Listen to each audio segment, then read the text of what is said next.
अध्याय 3 अंबरीश आख्यान। ओम श्री गणेशाय नमः, श्री सरस्वतीभ्यो नमः, श्री गुरुभ्यो नमः, श्री कुलदेवताय नमः। सिद्ध मुनींनी सांगितलेले गुरु महात्म्य ऐकून नामधारकाला अतिशय आनंद झाला। तो सिद्ध मुनींचा जय जयकार करत म्हणाला, अहो सिद्ध मुनिवर्य, आपण माझ्या मनातील संदेह दूर केलात। आज तुमच्यामुळेच मला परमार्थाचे मर्म समजले। तुम्ही जे गुरु महात्म्य सांगितले त्यामुळे माझ्या मनाला पूर्ण समाधान लाभले आहे। आता मला कृपा करून सांगा, आपण कोठे राहता, भोजन कोठे करता, मी आपला दासानुदास होऊ इच्छितो। नामधारकाने असे विचारले असता सिद्धांना अतिशय आनंद झाला। त्याने नामधारकाला प्रेमाने आलिंगन दिले। ते म्हणाले, ज्या ज्या ठिकाणी श्री गुरु राहत होते तेथे तेथे मी राहतो।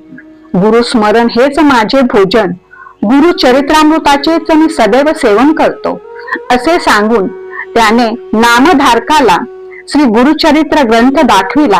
ते म्हणाले, या श्री गुरुचरित्राचे नित्य श्रवण पठन केले असता भक्ती आणि मुक्ती, सुखभोग आणि मोक्ष याची प्राप्ती होते। मनातील सर्व इच्छा पूर्ण होतात। ही कथा श्रवण केली असता धन धान्य, संपत्ती, पुत्र पौत्र इत्यादीची प्राप्ती होते, ज्ञान प्राप्ती होते। या ग्रंथाचे सप्ताह पारायण केले असता सर्व मनोरथ सिद्धीला जातात। जे निपुत्रिक असतील त्यांना पुत्र संतान प्राप्त होते, ग्रह रोगादी पीडा नाहीशी होतात, बंधनातून सुटका होते। या ग्रंथाचे श्रवण पठन करणारा ज्ञान संपन्न शतायुष्य होतो। सिद्ध मुनीने असे सांगितले असता अतिशय आनंदित झालेला नामधारक त्यांना नमस्कार करून म्हणाला, आज तुमच्या रूपाने मला साक्षात्कारी गुरुच भेटले आहेत। श्री गुरु चरित्र श्रवण करण्याची मला तीव्र इच्छा झाली आहे। तहानेने व्याकुळ झालेल्याला अमृत आणून द्यावे त्याप्रमाणे तुम्ही मला आज भेटला। मला श्री गुरु चरित्र सविस्तर सांगा। सिद्ध मुनीने त्याला आश्वासन देऊन म्हणाले, आता तू कसली चिंता करू नकोस, मी तुझे संकट दूर करन। ज्याच्या ठिकाणी गुरुभक्ती नाही ते श्री गुरुला बोल लावतात, श्री गुरु काय देणार असा विचार करतात, त्यामुळे त्यांना अनेक दुःखे भोगावे लागतात। म्हणून तू सुद्धा संशयवृत्ती सोडून दे, श्री गुरुवर दृढ श्रद्धा ठेव।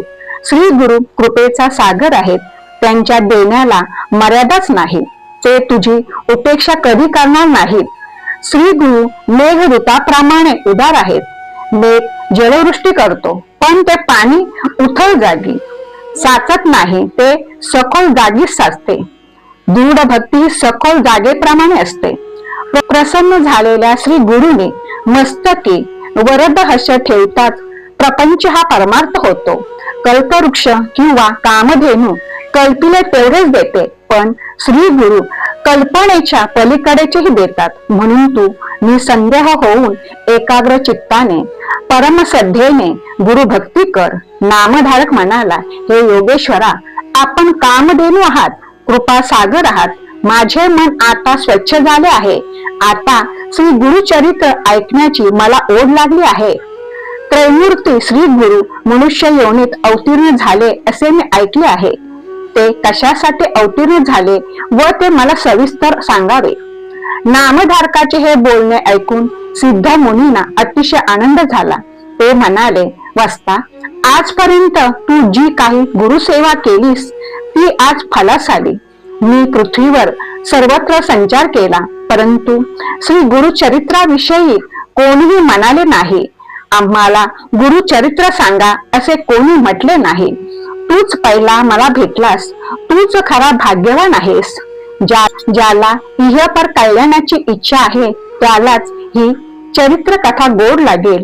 तू श्री गुरूंचा भक्त आहेस म्हणून तुला ही सद्बुद्धी झाली। आता तू काया वाचा मन एकाग्र करून श्री गुरुचरित्र श्रवण कर, यामुळे तुला 4 पुरुषार्थ प्राप्त होतील। या चरित्र श्रवणाने धनधान्यादी संपत्ती, पुत्र पौत्र, दीर्घायुष्य इत्यादी प्राप्त होते। कलियुगात ब्रह्मा विष्णू महेश मनुष्य रूपाने अवतीर्ण झाले, तेच श्री गुरु दत्तात्रय होय। भूभार हलका करून भक्तांचा उद्धार करण्यासाठी ते सर्वत्र संचार करत असतात. आता पुढे ऐक. प्रथम आदी वस्तू एकाग्र ब्रह्म असून विष्णू महेश मनुष्य रूपाने पृथ्वीवर अवतीर्ण झाले तेच श्री गुरु दत्तात्रय होय. भूभार हलका करून भक्तांचा उद्धार करण्यासाठी ते सर्वत्र संचार करत असतात. आता पुढे ऐक. प्रथम आदी वस्तू एकच ब्रह्म असून प्रपंचात 3 गुणांना सत्व रज तम अनुसरून 3 मूर्ती झाल्या. त्यात ब्रह्मा हा रजोगुणी, विष्णू सत्वगुणी व महेश तमोगुणी. त्रिगुणात्मक एकच मूर्ती ती म्हणजे दत्तात्रेय. पहिली सृष्टी निर्माण करतो, दुसरा त्याचे पालन पोषण करतो आणि तिसरा तिचा संहार करतो. हे 3 गुण अभिन्न आहेत. ही सृष्टी चालवणे हे त्या तिघांचे कार्य.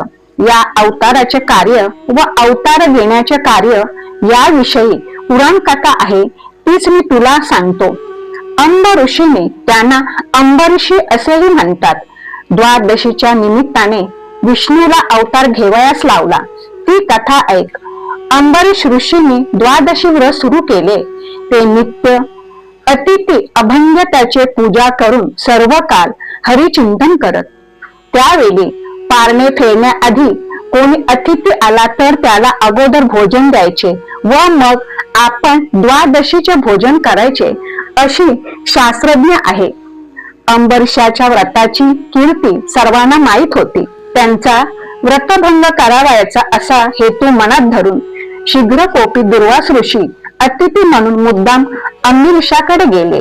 त्या दिवशी द्वादशी अगदी घटकाभरच होती. पारणे करायचे तर तेवढ्या वेळेतच अन्नग्रहण करावयास हवे, पण त्यावेळी दुर्वास अतिथी म्हणून आले. दुर्वासांना पाहतात अंबरीशांना मोठी भीती वाटली. वेळ तर थोडाच होता. आता आपला व्रतभंग होणार या विचाराने ते अगदी अस्वस्थ झाले. तशाही परिस्थितीत अंबरीशाने दुर्वासाचे स्वागत करून त्यांची पूजा केली. भोजनापूर्वी दुर्वास स्नान संध्यादी करण्यासाठी नदीवर गेले. सत्वर परत या असे अंबरीशाने त्यांना सांगितले. इकडे द्वादशी तिथी संपण्याची वेळ आली तरीही दुर्वासांचा पत्ताच नव्हता.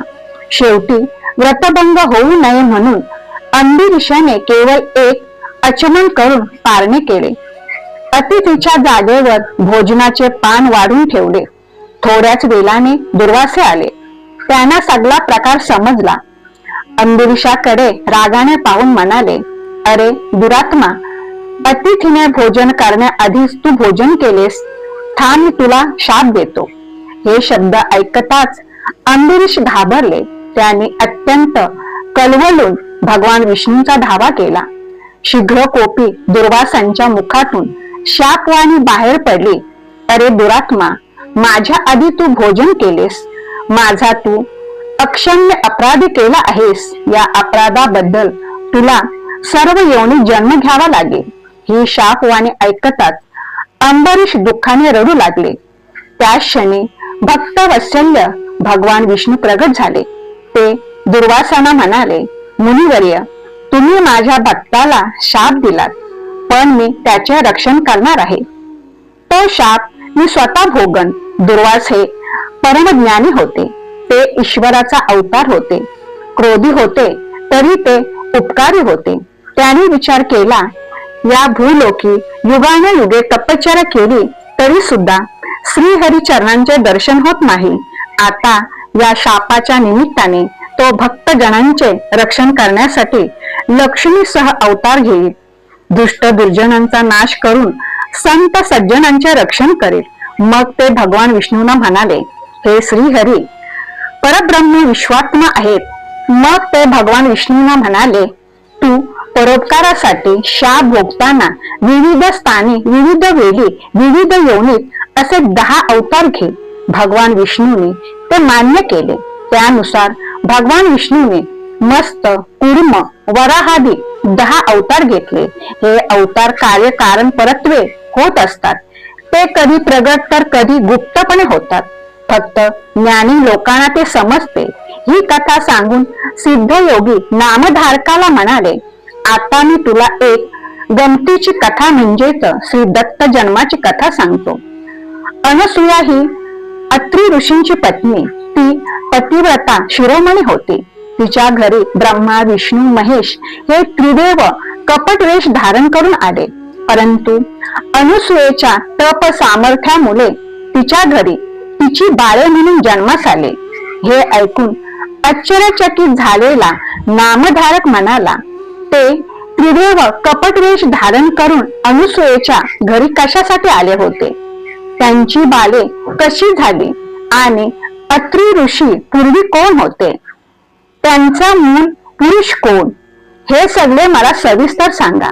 अशा रीतीने श्री गुरु चरित्रामृत अंबरीश आख्यान नावाचा अध्याय 3 समाप्त झाला.